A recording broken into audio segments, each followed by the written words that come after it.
This is the Foxbody Mustang. This is not your average joyride. If you don't know what you're doing with this car, you can get into some serious trouble. It is a wild ride and it is completely untamed. And it's a huge part of its appeal. So buckle up as we explore the legend that is the Foxbody Mustang. So when I was growing up, everyone called it a 5.0. And these cars were the king of the streets. Even many years after it went out of production, an entire cottage industry was formed around the 5.0 engine. That engine was that good. You just breathed on it and you could increase the horsepower. And every single little modification that you would make on a Foxbody Mustang, you could actually feel. You see, what the Foxbody Mustang has that's made it so popular is that car is all engine. It's got more engine than chassis. It's got more engine than brakes. It's got more engine than handling. And it's got a lot more engine than stability. And that's a good thing. You see, a lot of people look at a Foxbody Mustang and they think to themselves, well, it's got a live rear axle. It doesn't handle that good. Completely missing the point of the live rear axle. The live rear axle is to have fun. It loves to take a beating and it doesn't break down. But also, there is no easier car to do donuts in. It's more fun. I remember when I was in high school, what everyone asked for was a ride in the Foxbody to go do donuts in it. Now, when you see something like this, why is everyone gathered around? They are there to see the show, and the show is the Foxbody. But this ease of having fun in the Foxbody is one of the main reasons why you can get in a lot of trouble with this car. You see, anybody can jump in a Foxbody Mustang and within just a couple miles lose it around a corner. You just give it a little bit too much gas and the rear flips out. So that's a problem because you got a lot of people that are unexperienced driving these cars and doing a bit of crowd control. But seasoned Foxbody Mustang owners know how to get this car and write their name in the asphalt. They're that easy to control, after a couple bumps of course. That only applies if you can fight the urge to race. And in those cases, it's scarier than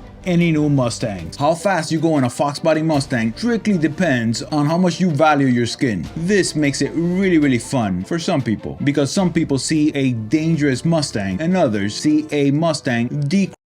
You're not gonna find any $40 tablets or gauges on a Foxbody. And when you're driving, it better have your full attention, especially in the rain. Now remember, the Foxbody Mustang is one of the most easily modified cars that you can buy today. And that's the advice that you get everywhere. This is such a great blank canvas. Wow. Let me get that Foxbody. This is a big however. That advice, depending on your age, has probably been given since before you were born. I remember getting my first Foxbody back in 1985, and one of the things that we were looking for is, has it been raced? Has it been beat up? Has it been crashed? Back then, not today, that's back then. So can you imagine how many years have passed and the cars have been restored, raced, because everybody wants to do their own thing, right? You're looking to buy that. You have to be very careful. You have to be so careful. I've noticed that even a lot of people that are selling their Foxbodies, they might be the 10th or 15th owner and they don't know what they have. They think they have an original jewel and it's a car that's been beat on. They want to get a premium for it because they paid a premium for it. You have to really have a keen eye and really investigate the car. I like to see a nice original Ford Motorcraft sticker on the airbox. And if it looks original, like a little bit yellowed, oh, that's perfect. That's really nice. So your goal should be to find the cleanest, most original Foxbody that you can possibly find.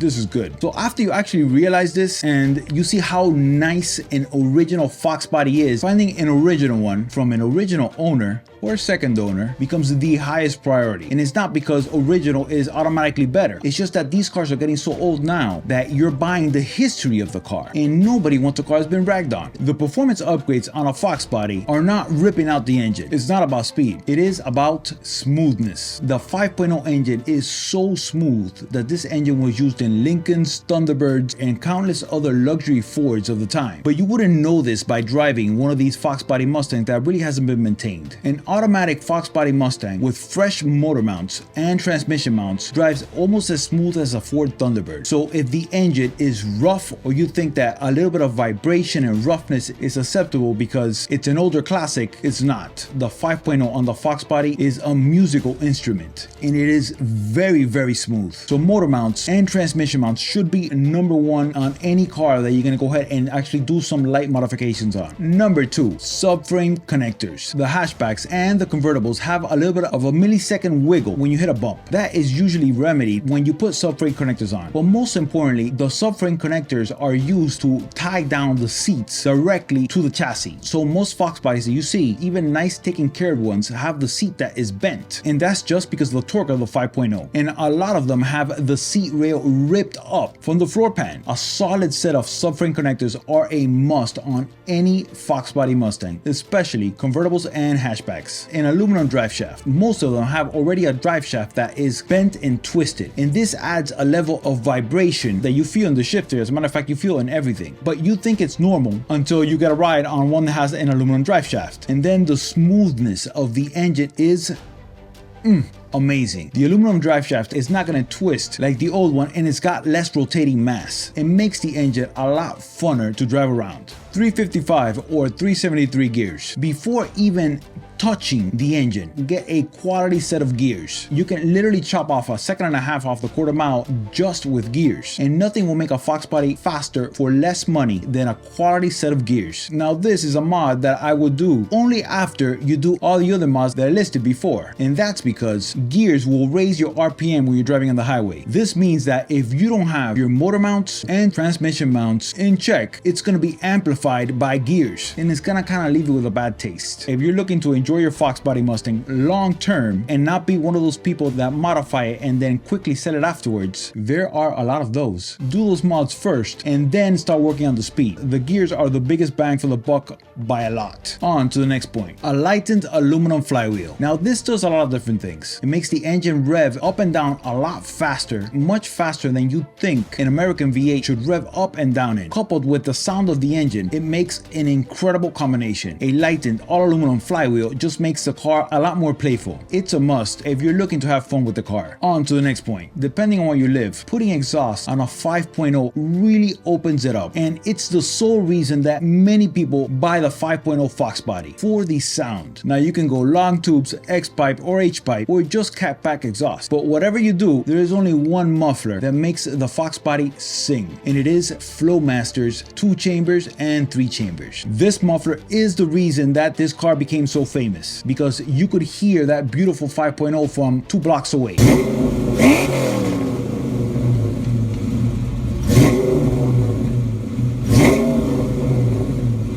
And it is the best sounding engine on a Mustang that has ever been made. And it's turned up to 11 with these specific Flowmasters. Now you've got two options, the 2 and the 3 chambers. What's the difference? Very simple. The 2 chambers are louder than the 3 chambers. It's the same sound, but much louder. When I was younger, wanting to have the loudest car possible, I liked the 2 chambers. But on the highway at 60 miles per hour, the drone is too much for me now. The 3 chambers are where it's at. It's the same sound, just a little bit lower, and virtually no drone on the highway, which is especially important if you have gears. So the original 3 chamber Flowmaster mufflers are the mufflers that I would choose on every single 5.0 Mustang. It has a quiet idle, and every single little gas that you give, it goes whoom whoom. And as you give it gas, it goes whoom whoom. And so as you're driving, you're almost like playing your musical instrument. It's that good.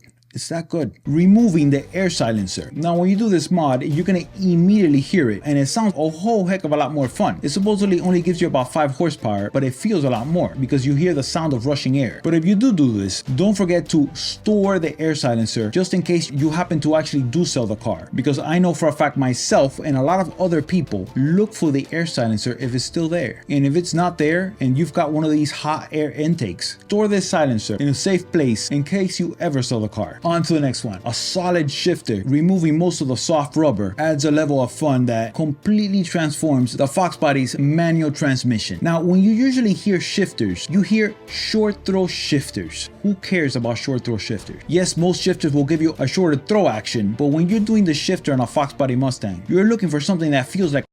And believe me, there is nothing more impressive than getting in a Mustang and not feeling rubber. It's better than any gated Ferrari shifter. Every single time you get in the car, you will enjoy it. And if anybody else gets in the car and they drive it, the overwhelming feeling is going to be like, whoa, this is a man's car. Because it feels like you're on every single gear. On the automatics, which are great by the way, a shift kit will make it shift faster, and a higher stall torque converter will also make it launch faster. But before you do any of that, put a set of 373 gears or 410 gears, and you're probably going to come to the same conclusion that I've come to. It's not going to be needed. The car is going to barely grip, and it's just going to be like a roller coaster going down the street. Save your money for something else. Make sure the automatic is not leaking like Niagara Falls, and just enjoy it as is. Now, in case you haven't noticed, virtually every single one of these modification tips are stealth. You cannot tell what has been done to the car. It looks completely stock, and so you haven't killed the value on it. You have just increased the fun exponentially. Yes, there's countless things that you could do to a Foxbody Mustang, but by the time you spend $100,000 putting independent rear suspension on it and doing a coyote swap, my brain starts thinking I'll never get that money back. And so, at least for me, because I grew up poor, that totally limits the fun of how much I can have with a Foxbody. On to the next one. These plastic headlights turn into a yellow mess in the sun. Now, I've seen people sharing tips on Aero Foxbody headlights, claiming that the original Ford headlights are the ones to get, even if you have to pay a huge premium for them. That the new cheaper Chinese made headlights are so much worse. So it's always better to spend a fortune on the original Ford headlight. That's completely...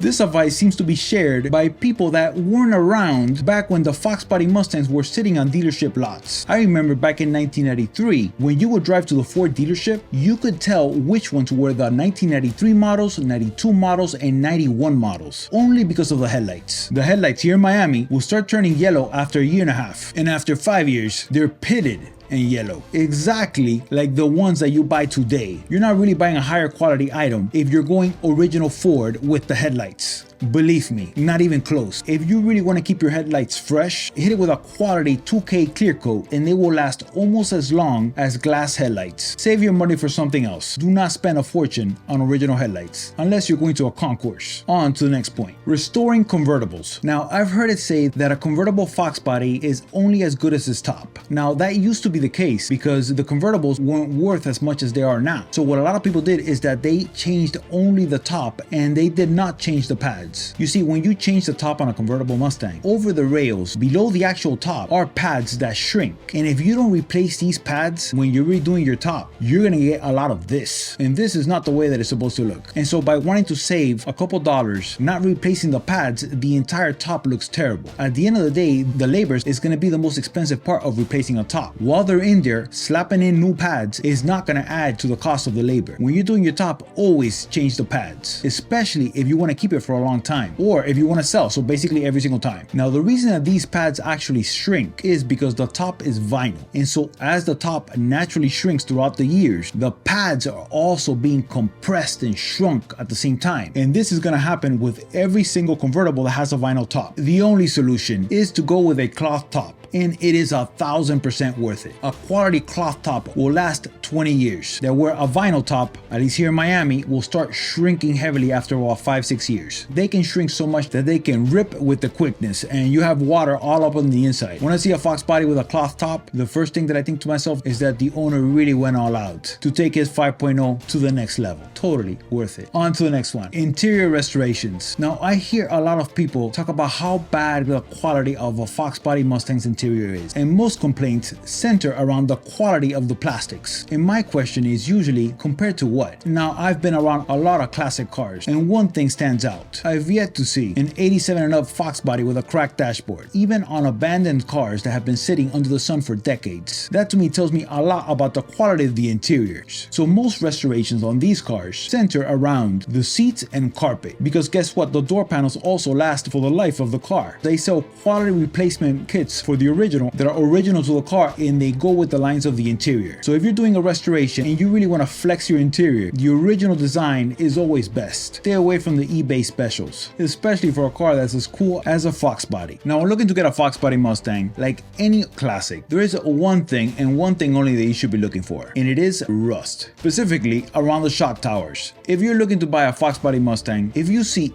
any rust around the shock towers, I tell you, it's not worth it, even if it's a good deal, because to fix rust on any car can turn into a never-ending thing. Now, if the Mustang was a super rare car, then it can be kind of worth it. However, there are more Foxbody Mustangs still on the road that are completely undiscovered, and they are in mint condition. They might not be around your area, but they're out there, and that means that it's not worth it to spend thousands of dollars restoring a car that should really so that other Foxbodies could live. You don't want a car that's supposed to be super fun to turn into a very bad experience just because you got antsy and you went for the first car you saw. Take your time and find one that doesn't have rust. On to the next one. As far as auction sales, the Cobras have always been the highest end, of course, and that was since they were new. I remember back in the days, the Cobras were always shinier, they were always taken care of a lot better, they were rarely raced, and the owner was always older than everybody else, so they usually have more money. And they will get the cars from the garage,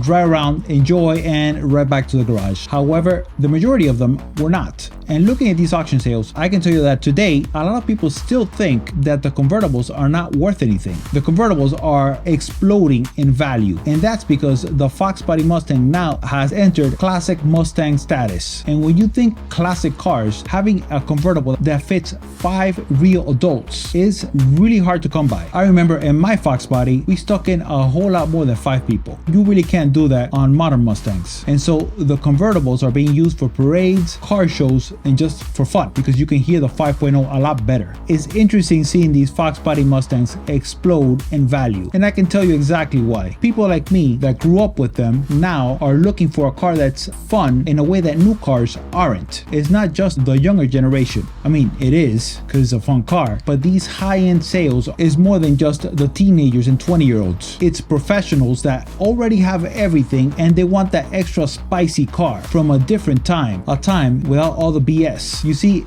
there's something about the Foxbody, and it's not necessarily just the speed or the ease of speed. It is about the fun that you can't have with newer cars. It is pure analog fun. It's like rolling on thunder in my 5.0. On to the next one.